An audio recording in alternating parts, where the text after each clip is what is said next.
নমস্কার, মৌপ্রিয়ার পরিবারের নতুন একটি ভিডিওতে আপনাদের সকলকে স্বাগত জানাই। আশা করছি আপনারা সকলেই খুব ভালো আছেন এবং সুস্থ আছেন। সকাল সকাল বেরিয়ে পড়েছি মামাবাড়িতে। এখানেই আমরা বরাবর সরস্বতী পুজোর অঞ্জলি দিই পাপন হওয়ার পর থেকে। বাড়ির সকলে মিলেই আয়োজন করেছে, খুব সুন্দর হয়েছে। আর এই যে ওপরে আঁকাটা দেখছেন, এটা দাদার বড় মেয়ে করেছে। পাপান একটু তাকাও। হ্যাঁ, আমরা তো অটোতে বলি এত ঝাপসা কেন রে? না, এই তাকা, এই গুবলু, এই গুবলু, তুই এত সেজেছিস, তাকা তাড়াতাড়ি। আমি জানি আমাকে দেখতে ভালো লাগছে। হ্যাঁ, তা অবশ্যই এত সেজেছিস। এই দেখি, এই টুকটুকিটা একটু তাকা। আসলে লাইটটা না এমন দিকে লাগানো না, খুবই আচ্ছা।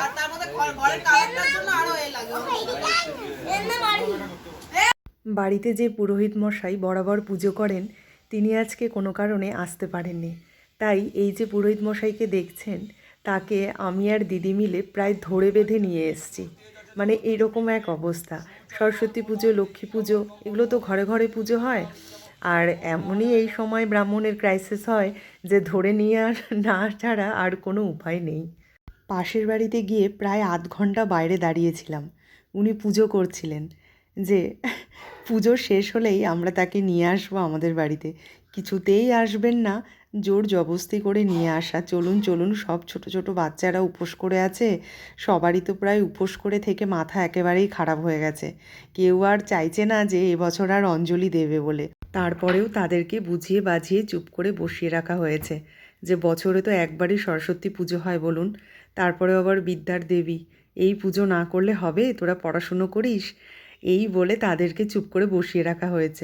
পুজোটা হুড়োহুড়ি হলেও কিন্তু পুরোহিত মশাই কিন্তু পুজোটা খুব সুন্দরভাবে সম্পন্ন করেছেন।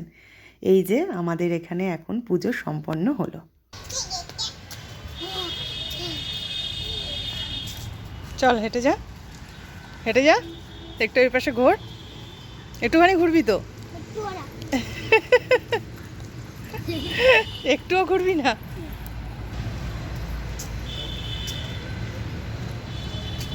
এবারে পাপান আর আমি চলে আসলাম পাপানের স্কুলে। ওই যে সামনেই প্রিন্সিপাল ম্যাম দাঁড়িয়ে আছেন। এখানে খুব সুন্দর পুজো হয় প্রত্যেক বছর পাপানের স্কুলে। আর ওদেরকে এখান থেকে একটা টিফিনের বক্স দেওয়া হয়। এই যে ম্যামরা সব মিলে এখানে ছবি তুলছেন। খুব হাসি খুশি উনি, সব সময় মুখে হাসি। খুব সুন্দরভাবে সাজিয়েছে এখানে। পাপানকে বললাম, যা তুইও সামনেটায় গিয়ে দাঁড়া, তোর একটু ছবি টবি তুলে দেই। ও তো কিছুতেই ছবি তুলতে চায় না। তারপরে অনেক বলার পর একটু দাঁড়িয়েছে। যেটা খাবে সেটা নাও।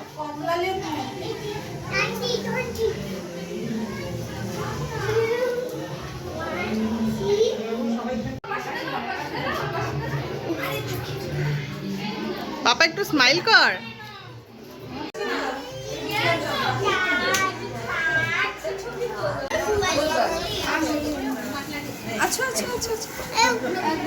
এই পুজোটা পাপানদের স্কুল থেকে বেরিয়েই রাস্তার সামনেটায় হয়েছে। কত বড় প্রতিমা করেছে এখানে, আর কি সুন্দর হয়েছে প্রতিমার মুখখানা। এই যে পাপান আর আমার হয়ে গেছে স্কুলের টিফিন বক্স নেওয়া। এবারে আমরা বাড়িতে যাচ্ছি। আমাদের সময় তো সরস্বতী পুজোর খাওয়া মানে খিচুড়ি আর যে কোনো একটা সবজি মিষ্টি। আর এখনকার বাচ্চাদের তো রকমারি খাবার দাবার। এই যে পাপানের স্কুল থেকে দিয়েছে ফ্রায়েড রাইস, আলুর দম, একটা দিয়েছে পনির কাটলেট, দুটো সন্দেশ, আর দিয়েছে একটা চিপস। পাপান তো খুব খুশি, কারণ ও তো ফ্রায়েড রাইস খেতে ভীষণ পছন্দ করে।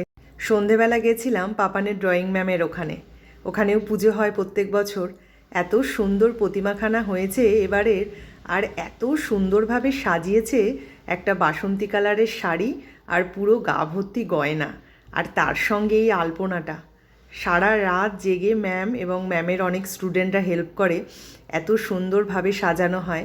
একটা স্টুডেন্টকেই ম্যাম কিছু না কিছু ছবি আঁকতে বলেন তাদের পছন্দ মতো, আর সেই ছবিগুলোকে এরকমভাবে টাঙিয়ে রাখা হয়। কি সুন্দর এঁকেছে, এক একজন এক এক রকম ছবি এঁকেছে। কি ভালো লাগছে দেখতে, দেখুন। মানে এত সুন্দর করা ছবিগুলো। এই গণেশ ঠাকুরটা দেখুন না, কি সুন্দর হয়েছে দেখতে। আর তার সঙ্গে এখানে মা সরস্বতী, প্রত্যেকটা ছবি অসাধারণ হয়েছে দেখতে। পাপানও একটা ছবি জমা দিয়েছে, দাঁড়ান পাপানের ছবিটাও আপনাদেরকে দেখাচ্ছি। তার আগে এগুলো একটু আপনাদেরকে দেখিয়ে নিই। এগুলো সব বড় দাদা দিদিরা করেছে, মানে পাপানের যারা দাদা দিদিরা রয়েছে তারা করেছে। আর এই যে এই ছবিটা করেছে পাপান, এই যে ওপরে পাপানের নাম এবং ক্লাসটা দেওয়া রয়েছে। আজকের ভিডিওটি তাহলে এখানেই শেষ করছি। যদি কিছু ভালো লেগে থাকে একটি লাইক করে দেবেন। সকলে ভালো থাকবেন, সকলকে খুব ভালো রাখবেন।